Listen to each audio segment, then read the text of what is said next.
Hai hello, salam sejahtera Malaysia. Selamat datang ke channel Fels Lifestyle. Terima kasih karena terus setia dan bersama di dalam channel ini. Tuan-tuan dan puan, rakyat ataupun mungkin penyokong Perikatan Nasional sudah mulai bertanya, adakah gabungan Perikatan Nasional hari ini dalam keadaan yang kukuh? Adakah gabungan dalam Perikatan Nasional ini dalam status yang baik? Adakah kemampuan sudah diperolehi oleh gabungan Perikatan Nasional untuk menjadi kerajaan semula pada PRU 16 nanti? Tuan-tuan dan puan yang saya amat hormati, timbullah satu lagi berita. Sebelum ini ada yang cakap sepatutnya Perikatan Nasional dipimpin oleh Parti PAS. Kerana Parti PAS adalah parti yang paling banyak mempunyai kerusi parlimen di dalam gabungan tersebut. Tetapi Hadi Awang sebagai Presiden PAS hanya memegang jawatan timbalan pengerusi Perikatan Nasional. Pengerusi Perikatan Nasional pula adalah Parti Muhyiddin Yassin, yaitu Parti Bersatu. Manakala Parti Bersatu pula, baru-baru ini pun ada isu ingin mengosongkan 5 kerusi wakil rakyat kerana ada wakil rakyat yang berpaling tada yang menyokong kerajaan pimpinan Anwar Ibrahim.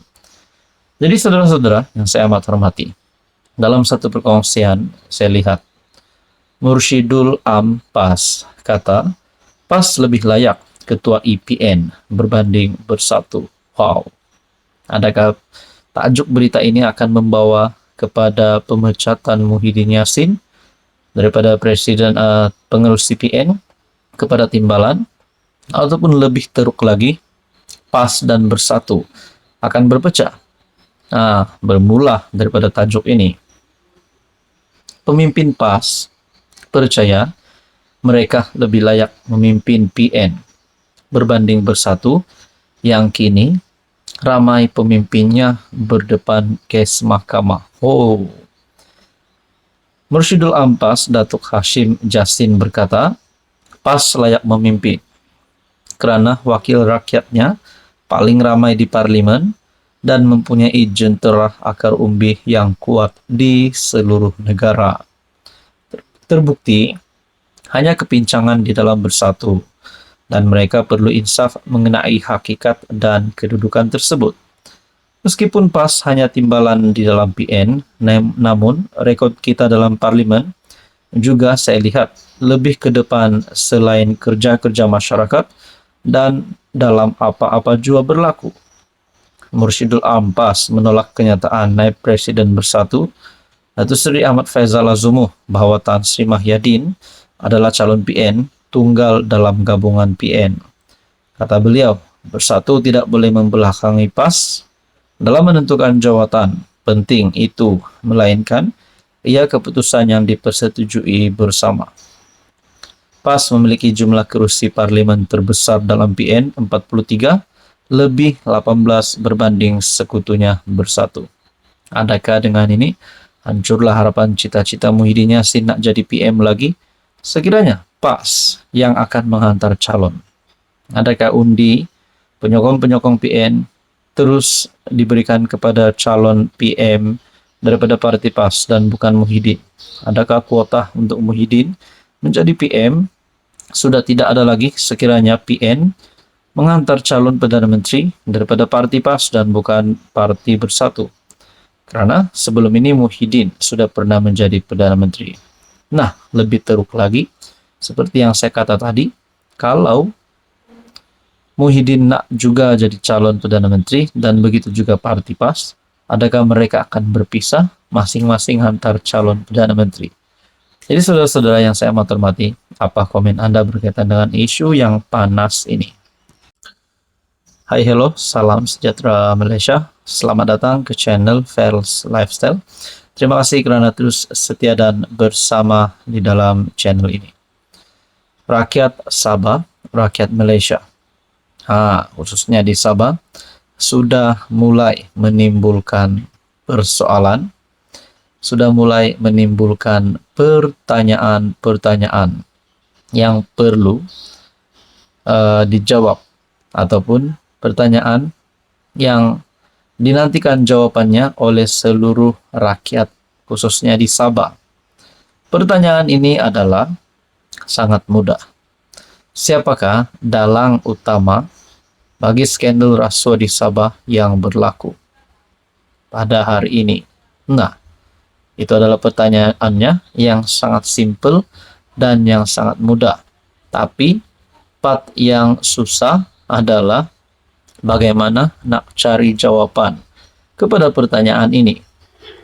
Saudara-saudara, mungkin beberapa nama yang telah terlibat di dalam skandal rasuah ini, tapi kita tidak tahu siapa dalang sebenar skandal rasuah di Sabah ini.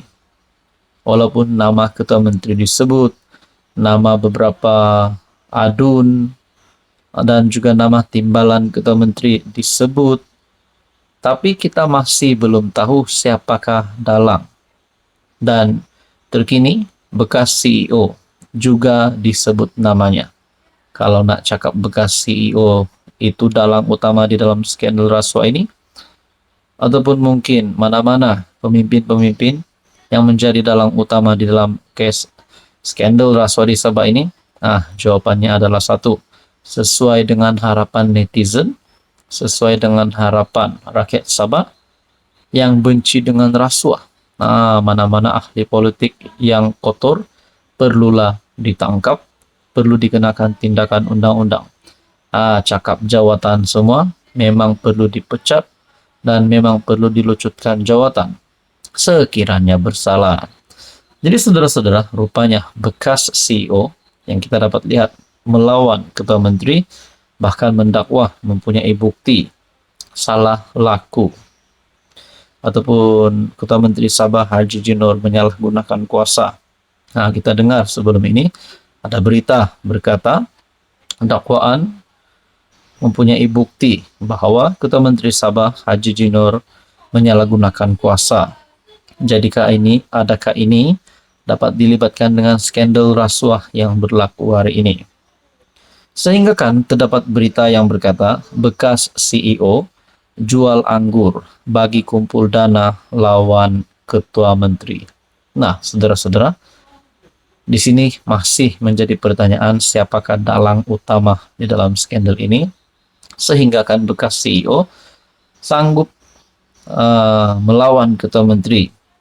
Bekas CEO jual anggur bagi mengumpul dana melawan Haji Ji, ketua menteri Sabah. Sejak melemparkan tuduhan terhadap ketua menteri Sabah, bekas ketua pegawai eksekutif Sabah Mineral Management John T. Enggihon menjadi sasaran kerajaan negeri. Dia telah dituduh melakukan salah laku dan bersekongkol dengan seorang ahli perniagaan selain laporan SPRM yang dibuat terhadapnya. Dia juga menghadapi saman undang-undang daripada pengurusan SMM.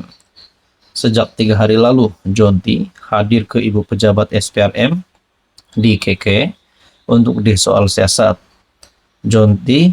kini dalam usaha mengumpul dana melalui penjualan hasil daripada John Grapevines and Figs Garden di Tamparuli. Dalam catatan di halaman FB bekas CEO itu berkata, anggur sudah masak. Ini untuk saya top up, bikin bayar lawyer fee, yuran guaman.